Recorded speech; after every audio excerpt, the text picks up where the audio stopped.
할렐루야. 할렐루야. 우리 그리스도인들의 신앙생활에 꼭 필요한 신앙생활이 하나가 있다고 하면 부흥신앙이 필요합니다. 이 부흥이라는 그 말은 한문으로 다실부 흥할 흥자예요. 이 말의 의미는 다시 일어선다, 이런 의미를 가지고 있습니다. 국어사전에 보니까 이 부흥이라는 그 뜻을 쇠퇴하던 것을 다시 일으켜 세우는 걸 갖다가 부흥이라 그렇게 이야기를 하고 있습니다. 근데 히브리 말로 이 부흥이라는 그 말이 하야라는 말을 쓰고 있는데, 죽었던 것이 다시 살아나는 능력을 얻는 것을 갖다가 부흥이라 그렇게 이야기를 하고 있습니다. 그래서 이 부흥이라는 그 뜻은 현재의 상태보다는 좀 더 나은 상태로 나가는 이 모습을 갖다가 부흥하다, 그렇게 이야기를 하고 있습니다. 우리 교회도 부흥하는 교회가 된다고 하는 것은 현재 상태보다는 더 나은 상태로 나가야 될 줄로 믿습니다. 우리 개인 신앙도 마찬가지예요. 내가 현재 상태보다는 업그레이드 시켜가지고 내 신앙을 나은 상태로 꾸준히 성숙하게 나가는 이런 성장의 부흥이 여러 가운데 있어야 될 줄로 믿습니다. 우리 예수님께서 십자가상에 돌아가시고 죽음을 당하시고 부활하셨습니다. 근데 예수님의 고난과 죽음과 부활의 역사 가운데 가장 충격을 받은 사람들을 꼽으라 그러면 예수님의 제자들이에요. 가장 충격을 많이 받았습니다. 그 이유가 뭐냐면 자기들과 3년 동안 함께 따라다녔던 사람 가운데 한 사람 가룟유다가 자기 스승을 팔아먹은 거예요. 그 다음에 죄책감에 못 이겨서 그가 스스로 목매달아 가지고 배가 터져가 죽는 그 장면을 그들이 목격하면서 그들의 마음속에 굉장한 충격을 받게 되었습니다.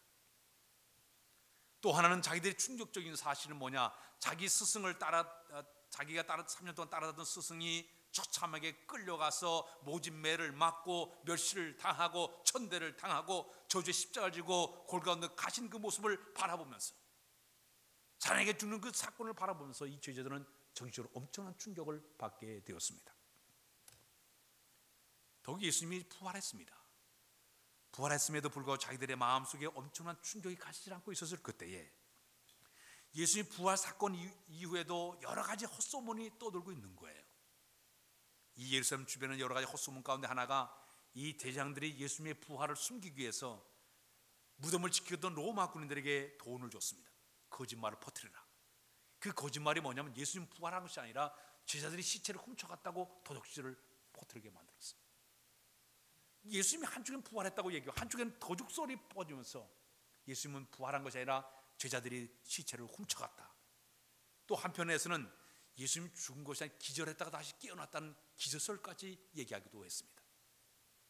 심지어 또 한쪽에서는 예수님이 죽은 것이 아니라 예수님의 부활을 사모하던 사람들이 헛것을 보고서 헛얘기를 하고 있는 것이라고 환상설까지 얘기하는 이 일까지 벌어지게 되었습니다. 예루살렘 거리 안에 어수선한 분위기가 되었고 제자들은 충격적인 사실 앞에 충격을 받아 어쩔 줄 모르고 있을 그때에 우리 예수님께서 부활하신 그 모습을 제자들이 방 안에 있을 때 훅 영적인 모습 들어오셔서 제자들에게 너에게 평강이 있을지어다, 따라서 너에게 평강이 있을지어다, 히브리 말로 샬롬하고 인사를 했습니다. 그래서 자기의 이 부활한 모습을 신이 그들에게 보여줬습니다. 근데 마침 그 자리에 여러 명의 제자들이 있었는데 그 가운데 이 도마가 그 자리에 없었어요. 도마가 훗날 돌아와가지고 제자들이 우리 부활한 주를 봤다고 그러니까 내가 예수님의 그 구멍난 이 손바닥과 옆구리에 내가 손을 집어넣지 않고는 내가 절대 믿지 못한다고 이 도마가 얘기했습니다. 어느 날 우리 주님께서 도마도 있었을 때 주님이 다시 그곳에 찾아오셨습니다. 도마한테 하는 얘기가 내 손을 내밀어서 내 손바닥과 옆구리에 내 손을 집어넣어라 그랬습니다. 육체적인 부활을 그에게 확실하게 보여주면서 부활을 상기시키니까 이 도마가 딱 꿇어앉아가지고 나의 주님, 나의 하나님으로 그가 고백하게 됩니다. 이것이 바로 예수님이 두 번째 부활한 사건을 제자들에게 보였던 사건이었습니다. 그런데 이 사건은 예루살렘에서 일어났던 사건이었습니다.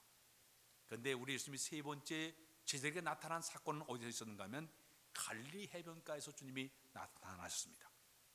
왜 주님이 갈릴리 주변에서 나타나게 됐는가 하면 마태복음 28장 7절에 보게 되면 예수님의 부활을 제일 처음에 목격한 막달라 마리아가 제자들에게 가서 그런 얘기를 했습니다.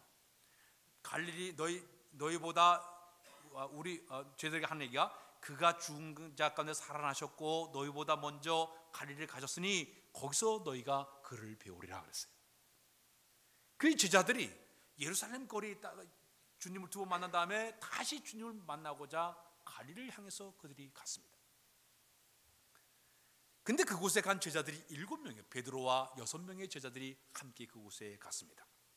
근데 이상하게도 그곳에 간 7명의 제자들은 이상할 만큼 힘이 없어 보여요. 뭔가 슬픈 기색을 가지고 있어요. 2번씩이나 부활의 주님을 만났음에도 불구하고 그들의 마음에 뭔가 눌림 있는 상태에서 그들이 있었습니다. 마침 그때 베드로가 그런 얘기를 하고 있습니다. 나는 물고기를 잡으러 가겠다 그랬습니다. 그러니까 다른 제자들 우리도 함께 가겠다. 그래서 마침 7명이 그 갈릴리 바다에 가서 그들이 고기를 잡게 됩니다. 밤새도록 고기를 잡았지만 한 마리도 잡지를 못했어요. 근데 그날 아침에 그곳에 누가 찾아오신가 하면 우리 예수님이 그곳에 찾아오시게 됩니다. 부활하신 그 모습으로 찾아오셨어요. 베드로는요, 처음에 우리 예수님을 따라 나설 때도 이와 똑같은 상황이었습니다. 그는 생계를 유지하기 위해서 밤새도록 고기를 잡았지만 한 마리도 잡지를 못하고 그물을 정리하고 있었습니다. 그때 우리 예수님이 그 해변에 찾아오셔가지고 베드로에게 그렇게 명령을 내렸습니다. 저 깊은 데 가서 그물을 던져라 하고 명령을 내렸습니다. 그물을 던졌더니 엄청난 고기가 그때 잡히게 되었습니다. 그때 이 베드로는 굉장히 흥분을 했어요. 어떻게 이렇게 많은 고기를 잡혔을까? 그래서 주님 앞에 무릎을 꿇고서 뭐라고 얘기했는가 하면 나는 죄인입니다. 나를 떠나달라고. 그때 주님 하신 말씀이 너 나를 따라오너라. 내가 너를 사랑하는 어부가 되게 만들어주겠다. 그래서 마침내 예수님을 이 베드로 따라간 제자가 됐던 것이에요. 그런데 지금 이 2번째 고기를 잡을 때는 전혀 다른 사이, 머릿속이 복잡한 상태였습니다. 이 머리가 복잡한 그 상태는 왜 그런가 하면은 자기 마음속에 이 뭔가 눌림이 있었어요. 그 눌림이 어떤 사건이었는가 하면 자책감이었습니다. 그 자책감이 우리 예수님께서 십자가상에 돌아가시기 얼마 전에 그런 얘기를 했습니다. 너희들 가운데 내가 이제 저 예루살렘에 올라가게 되면 내가 앞으로 고난을 당하게 되고 죽음을 당하게 되고 그 사실을 쭉 얘기하게 되니까 베드로 사도가 하는 얘기가 뭐라는가 하면 다른 사람들이 다 줄을 버리자도 나는 절대로 줄을 버리지 않겠습니다. 옷까지도 내가 따라가겠습니다. 당당하게 얘기했습니다. 그때 우리 예수님께 하시는 말씀이 오늘 밤 새벽에 닭이 2번 울기 전에 내가 나를 3번뿐이냐 아니라 그게 예고를 했습니다. 주님이 예고한 그대로 그날 밤에 우리 예수님께서 이제 끌려가서 가야바 뜰에 있을 때에 어린 기종 하나가 지나가고 있었습니다. 그 여자가 너도 예수와 함께 다녔지? 나 예수 모른다고 3번씩이나 계속 얘기할 때 심지어 예수님을 저주하면서 나는 모른다고 3번이나 부인하게 됩니다. 그랬더니 그때 주님 말씀한 그대로 닭이 꼬끼오 2번 울게 됩니다. 여기는 이 베드로 자신은요 주님을 3번씩보다 부인했던 그것 때문에 마음에 엄청난 부담감을 갖게 됩니다. 비겁한 자기의 모습. 심지어 우리 예수님께서 지금 저 십자가상에 이제 이 제자들이 끌려가는 그 모습을 바라볼 때 자기는 주랭랑 쳤습니다. 십자가 처참해 죽는 그 상황에서도 멀찌감치 서서 그 십자가를 바라보면서 그는 주님 앞에 가까이 가지 못하고 비겁한 모습으로 그는 보였습니다. 이 부끄러움과 이 죄책감, 이것이 바로 주님을 뵐 면목이 없다 보니까 부끄러운 마음속에 그는 고기를 잡고 있었던 겁니다. 오늘 여러분 신앙생활하는 사람들 가운데 이런 갈등과 아픔, 상처 있는 사람들이 우리 주변에 상당히 많이 있습니다. 하나님 앞에 감히 나서지 못할 만한 죄스러운 모습, 부끄러운 모습 때문에 주님 앞에 서지 못한 사람들 굉장히 많이 있습니다. 내가 예배 생활을 잘 했어야 되는데 불구하고 예배 생활을 제대로 다 하지 못한 사람이 있습니다. 헌금 생활을 열심히 해야 되는데 그 생활이 되지 못해서 이 죄책감의 마음을 갖추는 사람도 있습니다. 열심히 봉사를 해야 되는데 봉사하지 못하는 이런 그 죄스러운 마음을 갖고 있는 사람도 있습니다. 주께서 주신 사명을 끝까지 완수해야 되는데 중간 도중에 사명을 감당하지 못해서 완수하지 못한 이런 마음을 갖고 있는 사람도 있을 겁니다. 문제는 이 부끄러움과 이 죄책감에서 더 이상 빠져들어가게 되면 위험한 상황으로 치닫게 되어 있습니다. 내 신앙의 실망감과 좌절과 절망 상태에 계속 빠지게 되면 우리의 신앙의 의지가 꺾여지게 돼 있고 용기가 사라지게 돼 있고 마침내 이것 때문에 주님과 점점 멀어지는 것이 우리 신앙생의 하나의 모습이라는 이야기입니다. 사탄은 바로 이 순간을 노리고 있습니다. 사탄이라는 뜻이, 마귀라는 뜻이 원래 이간자예요. 대적자, 틈을 내는 자라고 얘기하고 있습니다. 하나님과 우리 사이를 어떻게 해서도 이간질해서도 이거 등을 돌리게 해서 멀어지게 하는 것이 사탄의 역할입니다. 이 사탄이 자주 써먹는 이야기가 바로 뭐냐면 내 때문이 아니라 누구 때문에 하는 방법을 계속적으로 쓰게 만들어서 멀어지게 만들고 있습니다. 교회에 문제가 있어서 아무개 때문에, 아니면 남편 때문에, 아내 때문에, 아니면 아이들 때문에, 목사 때문에, 직장 때문에, 사업 때문에, 성격 때문에 점점 자기 마음속에 하나님과 멀어지게 만들게 쓰는 방법이 바로 사단의 전술입니다. 잘 믿던 사람이 어느 날 갑자기 신앙의 바다로 딱 떨어져 갈 바를 알지 못하고 허둥지둥하는 사람들 많아요. 깊은 수렁에 빠져서 늪에 빠져 허덕이는 사람들 굉장히 많이 있습니다. 제가 전에 저 시골에 목회는 제 친구 목사님을 찾아갔어요. 그 목사님 고기를 잘 잡아서 한번 고기를 잡으러 같이 나갔어요. 고기를 잡다가 제가 갑자기 발을 헛디뎠습니다. 이 모래밭을 잘못 봤는데 갑자기 제 몸이 쑥 빠져 들어가는 거예요.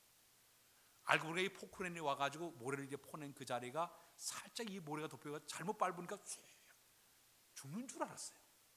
이 빠져 들어가가 헤어나지면 막 허덕허덕 대도 계속 빠져 들어가요. 신앙의 늪에 빠져 들어가니까, 신앙의 저 나락으로 빠져 들어가니까 허둥지둥대고 빠져나온 그 모습처럼 잘못된 하나님과의 관계, 인간관계 속에 상처를 받아가지고 우리의 신앙이 병들어가는 모습들이 그런 모습이 될 수밖에 없다는 얘기입니다. 그렇게 열심히 있던 사람이, 그렇게 충성했던 사람이 어느 날 갑자기 열심히 식어져 버리고, 앞장섰던 사람이 슬슬 뒤로 멀찌감치 뒤로 떨어지게 되고, 아예 손을 다 놓아버리고 살아난 사람들이 우리 주변에서 쉽게 만나볼 수가 있습니다.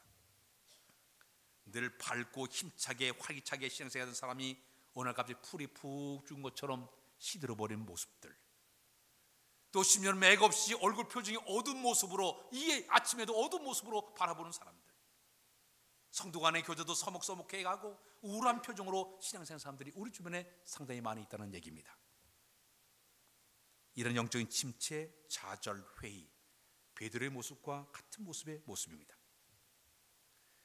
영적인 갈등과 영적 침체의 위기감을 보게 되면 외적인 환경에 의해서 이루어지기보다는 경제 파탄, 질병, 실직, 이혼, 사별, 이거보다도 이 안에 내적인 갈등과 상처가 더 많은 심각한 병으로 시작하게 되는 것이 영적 갈등의 하나의 요인이 될 수가 있습니다.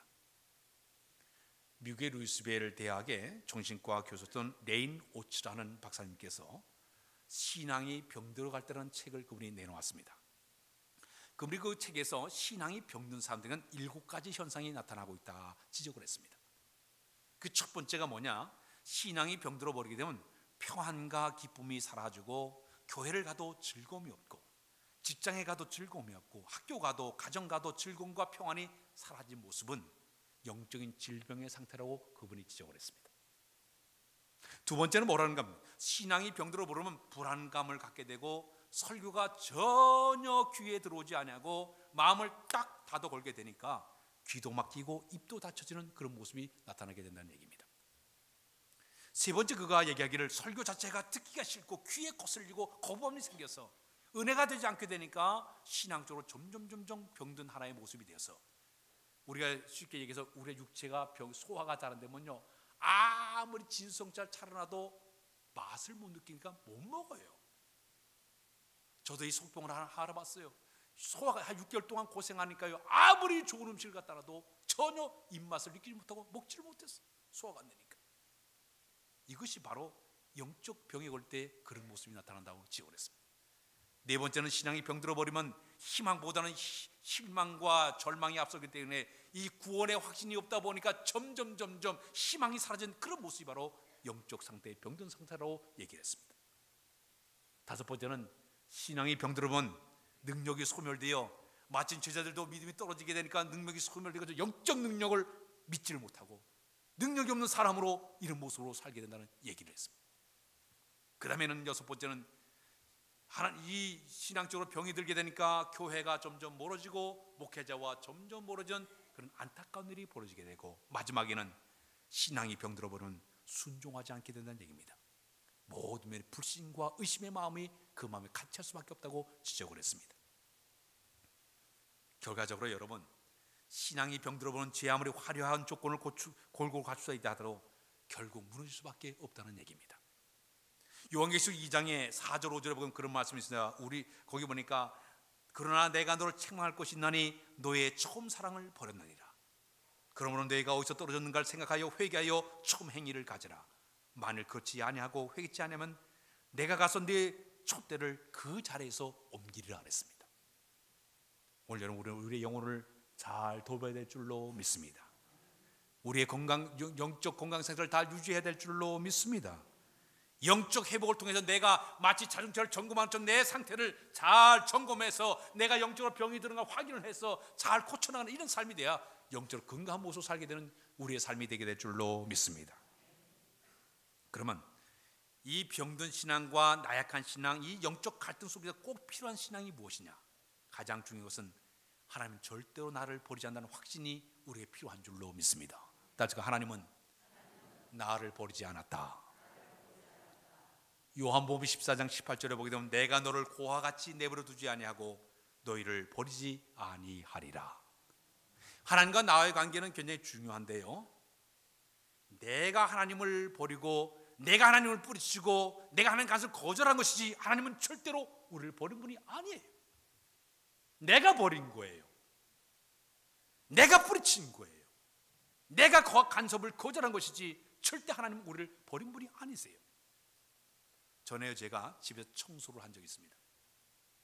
청소기를 꽂아가지고 안방을 쫙 청소하고, 그 다음에 거실을 쫙 청소를 하고, 주방을 다 청소, 그 다음에 제 방이 제일 끝에서 가가지고 서재에 가서 쭉 하고 있는데 이놈에게 잘도 뚝 이게 안 나오는 거야. 안 들어가는 거예요. 이거 도대체 왜 그런가 하고 가서 봤어요. 쭉 가서 줄을 따라간 거야. 너무 길어가지고 이게 프로가 뚝 빠진 거예요. 전류가 통하지 않으니까 이게 기계가 안 돌아가는 거예요. 저 발전소에는 끊임없이 계속 전류가 여기 있는 거기까지 와 있어요. 문제는 내가 잘못 쑥 뽑아버리니까 전류가 통하지 않으니까 모든 것이 다 올소비되고 말았다는 얘기입니다. 나의 잠깐의 실수로 줄을 뽑아버리니까 청소가 안 돌아가는 것처럼 주님과의 동력 관계는 주님은 끊임없이 우리에게 전류를 보내고 있지만 내가 문제가 돼가지고 내가 실수 뽑아버리게 되면 연결이 동력을 받을 수 없는 것이 우리의 모습이라는 얘기입니다. 본문의 베드로와 이 6명의 제자들은 자기 스스로의 낙심과 절망의 체험에 빠져가지고 부활의 주님 2번째 나타나가지고 그들에게 보여줬는데 불구하고 자신감을 잃어버리고 낙심을 하고 스스로 자기 자신 난 쫄짱구야, 난 비겁자야, 난 배신자야, 스스로 자기 마음에 가책을 받아가지고 주님 볼 면목이 없는 거예요. 그러니까 고기나 잡으러 가자 그랬던 거예요.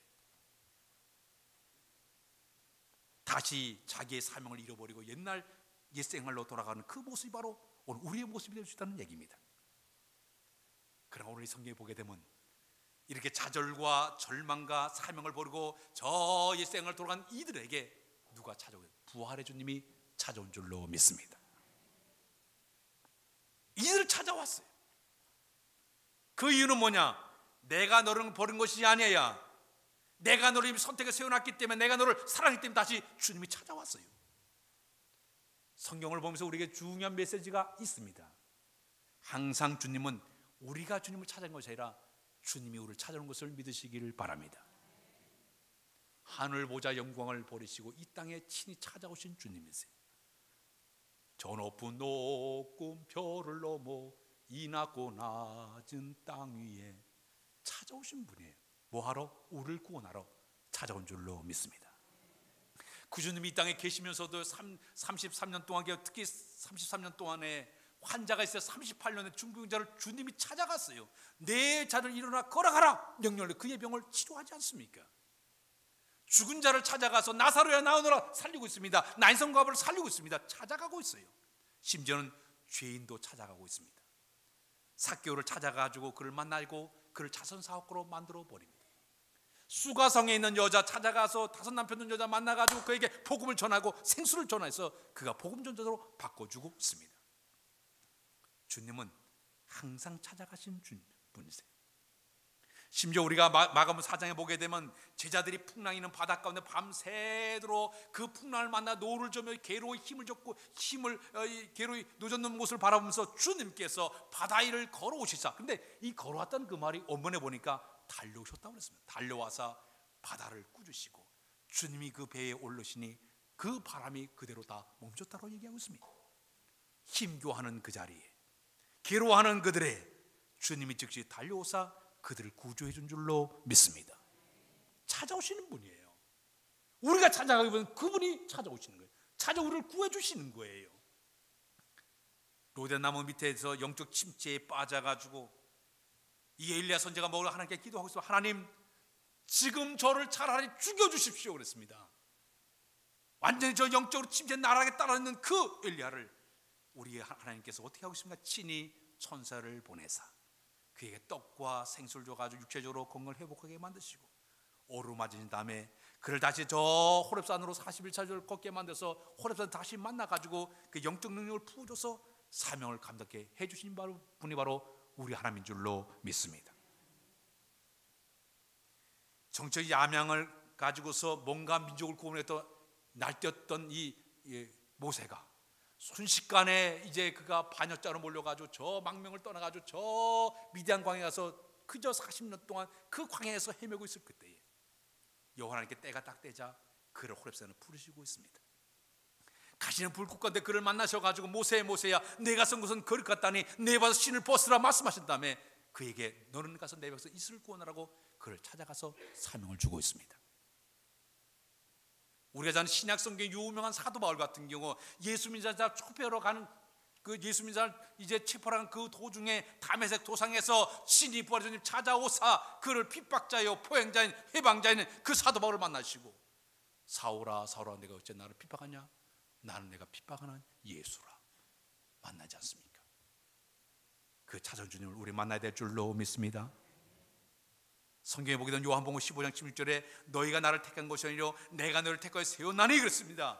주님 나를 택했기 때문에 우리가 고난 중에 있을 때, 어려움 중에 있을 때, 죄책감에 빠져 있을 때 내가 이렇게 슬퍼하고 괴로운 그 순간에도 주님은 찾아와서 우리에게 용기를 주시고 힘을 더해 준 줄로 믿습니다. 복음 가수 가운데 최용독이라는 분이 계십니다.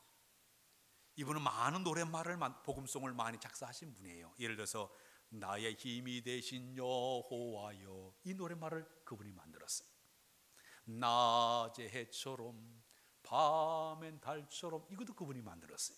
또 하나는 내가 먼저 손 내밀지 못하고 내가 먼저 웃음 주지 못하고 이것도 그분이 노랫말을 만들었어요. 그가 열심히 찬양 사역을 열심히 하는데 어느 날 무리한 나머지 여기에 목에 딱 잠기면서 노래를 할 수 없게 만들었어요. 장장 5년에서 6년 사이 동안 전혀 반방울이처럼 말도 못하면서 그가 지나게 되었습니다.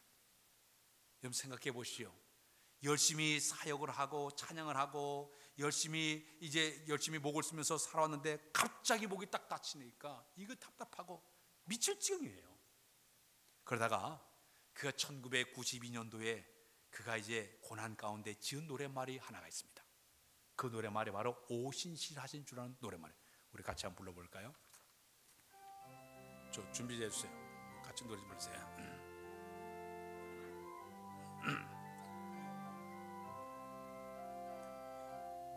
하나님 한 번도 나를 실망시킨 적 없으시고 언제나 공평과 은혜로 나를 지키셨네. 오신실하신 주, 오신실하신 주, 내 너를 떠나지도 않으리라. 내 너를 버리지도 않으리라. 약속하셨던 주님, 그 약속을 지키사 이후로도 영원토록 나를 지키시리라 확신하네. 지나온 모든 세월들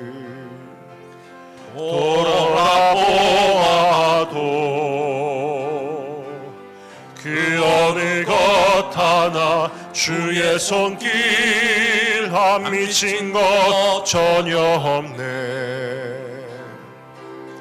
오 신실하신 주, 오 신실하신 주, 내 너를 떠나지도 않으리라. 내 너를 버리지도 않으리라. 약속하셨던 주님,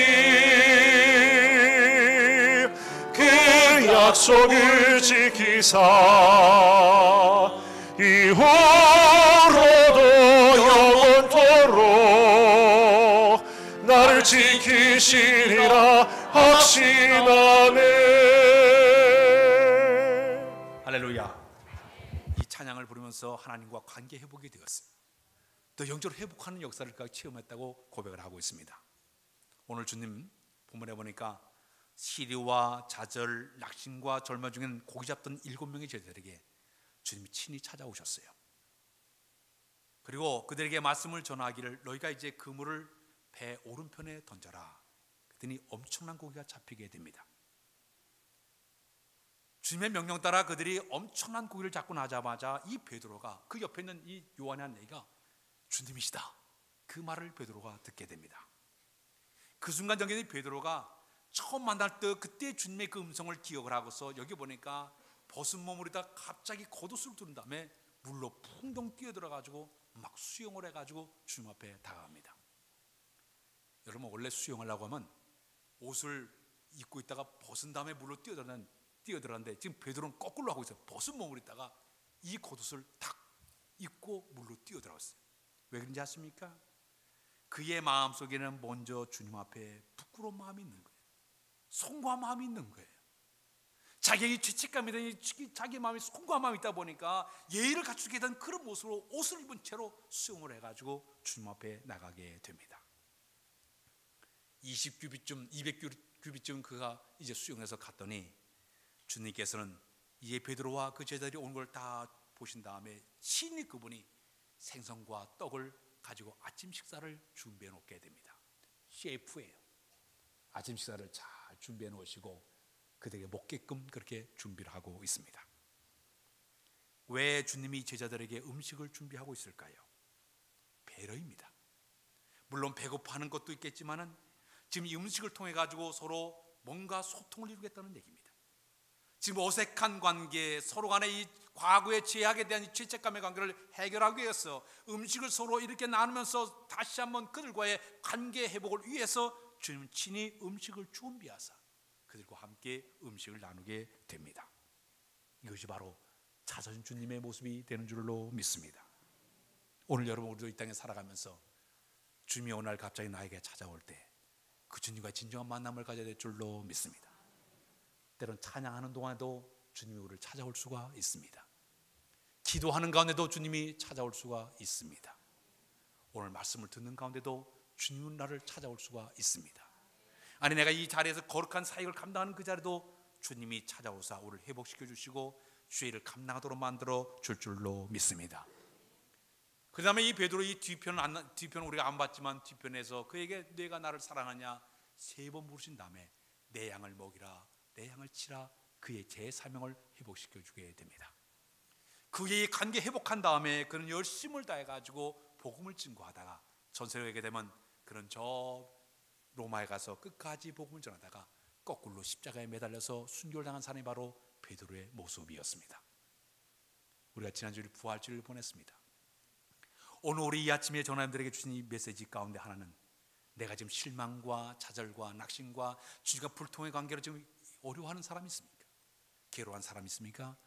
찾아오신 주님을 만나시길 바랍니다. 그분과 관계 회복을 통해 다 영적으로 회복하는 소생한 여러분들 다 되시길 주님의 이름으로 부탁드립니다. 기도합니다. 주님, 오늘 이 아침에 부활의 주님을 만나 뵙기를 원합니다. 영으로 친히 오셔 우리를 만나주시고 우리의 영을 회복시켜 주어서 영으로 소생한 마음으로 열심히 다 주를 섬기는 우리 모두 다 되도록 은혜 베풀어 주옵소서. 사명과 다시 불타기를 원하오니 함께하사 이 사명 불타는 마음으로 주의 거룩한 사역을 잘 감당할 만한 귀한 믿음을 간직하도록 인도하여 주옵소서. 예수 그리스도의 이름으로 기도하옵나이다. 아멘. 찬양 부르겠습니다. 534장 찬양하겠습니다.